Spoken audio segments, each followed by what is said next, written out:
Ready? 5 seconds to go. Sir, the budget has been variously described and criticized as one that increases the burden of the common man, one which gives concessions to the rich and encourages foreign investments. I agree, sir, that it is all this and much more, but it certainly is not a highwayman's budget. To my mind, sir, the budget is sincere, conscious, and at the same time, it is bold effort on the part of the finance minister who is charged with heavy responsibility of funding resources for the 10th five-year plan. This plan, to my mind, sir, it is not at all ambitious in view of our needs. It may be looked upon as a rather heavy demand, but looking to our needs, it is not very ambitious. Sir, the fact that even the considerations of the coming general elections could not deflect the finance minister from the course which seemed to me him necessary and proper should earn him the appreciation of every right thinking man. The common man's interests, as I said, is nearer to our hearts than perhaps some others can claim, or at least it is equally nearer to us, and yet there come times in a nation's history when it becomes necessary for the people to postpone the fruits of their labor and enterprise to secure the future. Here also, sir, opinion may differ. According to the Communist Party, such a time came during the last Great War when they were exhausting people, the common people, to contribute their full might to the war effort.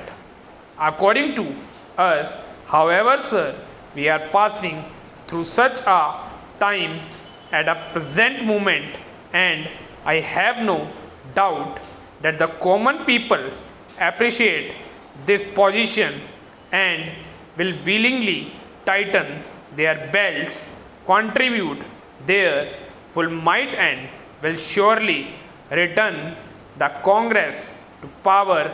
His full confidence in the future and looking to a future where their posterity will be assured of a far better social and economic order.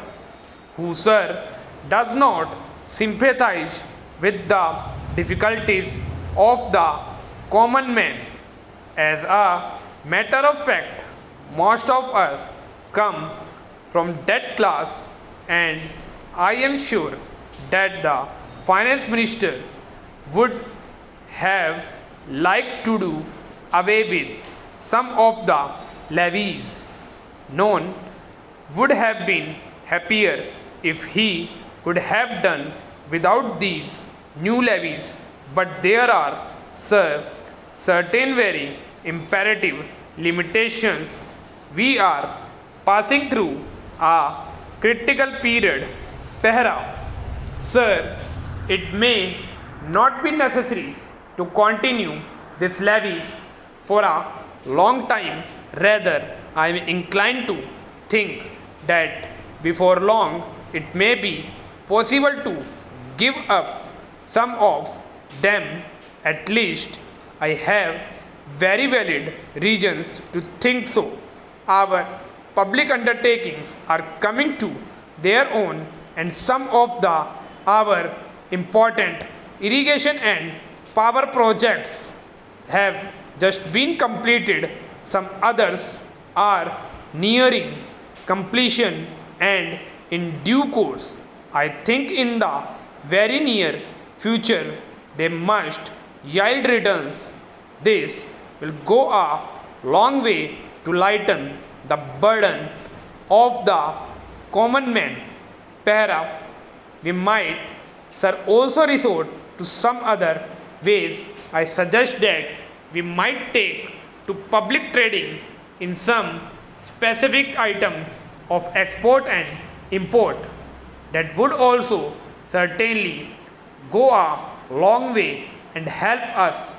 The private corporate sector has been steadily growing and has been developing capacity. It is sure to benefit from all these present concessions and develop greater capacity.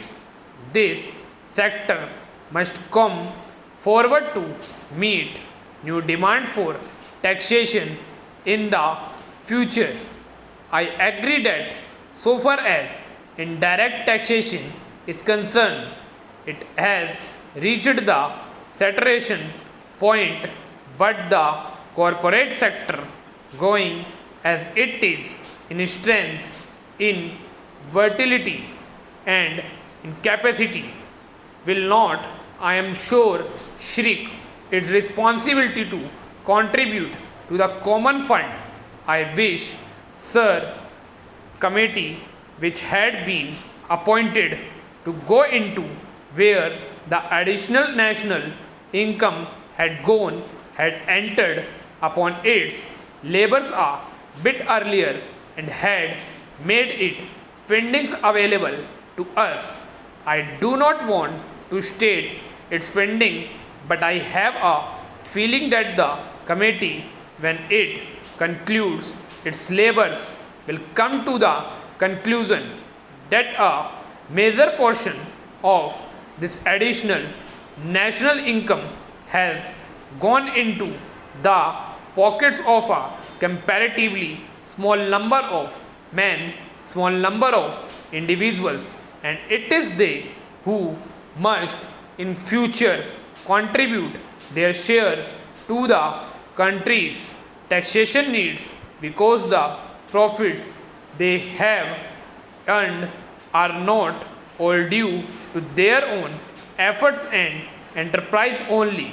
To a very large measure, they are the result of the economic policies of the government and due to certain other circumstances to which they did not contribute anything. Therefore, there is ample justification for the two taxes, the capital gains tax and the excess profit tax. I need not go in detail into all the reasons that my honorable friend has explained earlier so lucidly, but I must say that I entirely agree with them all. Having said this, I would like to say a few words about locations which have been made to the various ministries in the budget.